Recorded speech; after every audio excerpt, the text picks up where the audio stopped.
Washington and Wall Street, or Washington and big business, are perhaps more interconnected now than since the 1930s, and they're also more at odds now. I mean, watching the hearings on Tuesday, Goldman Sachs executives in Washington, and you saw the animosity between lawmakers and those executives, and the real question when it comes to that is, how does the system need to change, and are we going about it the right way? I mean, first of all, let's be clear.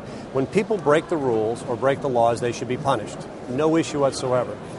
But frankly, I'm proud to be an American. I'm proud to be an American businessman. I deal with people every day that are innovative, that do great things, and that believe in this country. And this demonizing and criticizing ourselves, look, our financial services industry is essential to the U.S. economy. Now, if we need to change the rules, Warren's been arguing. I actually read a letter the other day from 1982 when he sent a letter to Congress saying derivatives are going to be a problem.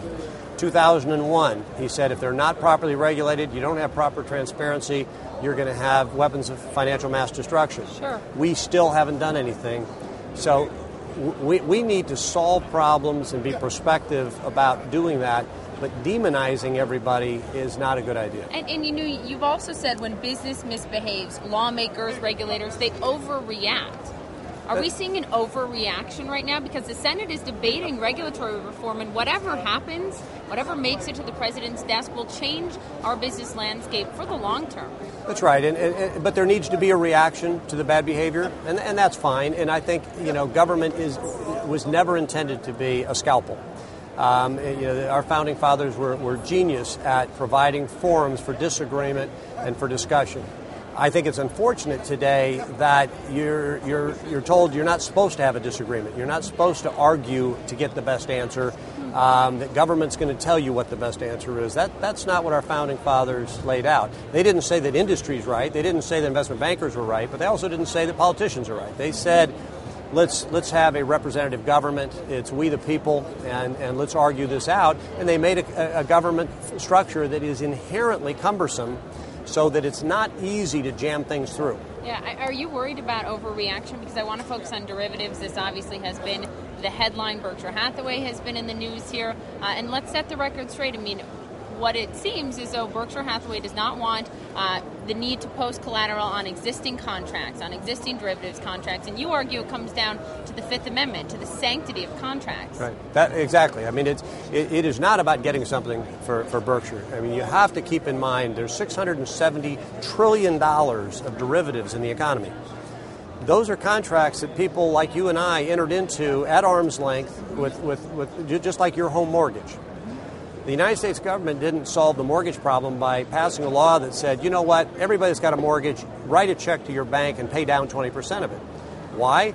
Because you have a contract with your bank and you're making your payments. Nobody can step in and force you to pay 20% more to the bank. Well, the same thing needs to be dealt with derivatives. Pass the rules prospectively. We've not commented on it. Whatever government believes is the best solution to solve this going forward, we'll comply with. But sanctity of contract has to be fundamental. And we're not saying that because Berkshire might have to post some collateral. It is absolutely an underpinning of our economy. How much collateral? I mean, if it does become retroactive, what would that mean for Somewhere Berkshire? between $5 and $8 billion, which is not a problem for Berkshire. But it was specifically negotiated in our contracts with people not to do that. So you would be giving the other side a benefit they're not entitled to. Looking at Goldman Sachs, SEC fraud charges against Goldman Sachs, Warren, Berkshire investing $5 billion in the company, telling us this morning he still believes in Goldman Sachs. He's behind the company, behind the leadership. Do you think, David, that Goldman Sachs committed fraud, or do you think that this is a witch hunt on Wall Street? Well, I think the reality is I don't know. I don't have access to any of that information.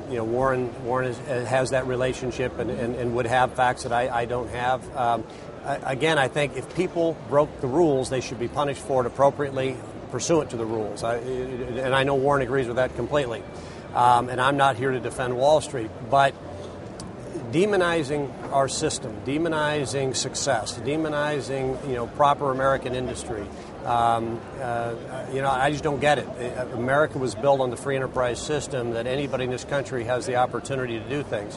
When we screw up, punish it appropriately, make an example of it, and move on. But But let's deal with facts. I don't think it's appropriate to be prosecuting people in the press. I think we should do it in our court system. We should do it appropriately with due process.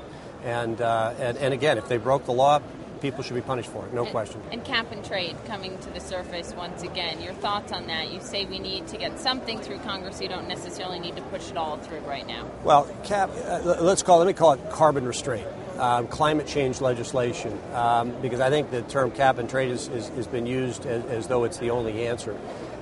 If climate change legislation is important, and if the best scientists in the world think we need to deal with carbon constraints, we need to do it thoughtfully and carefully.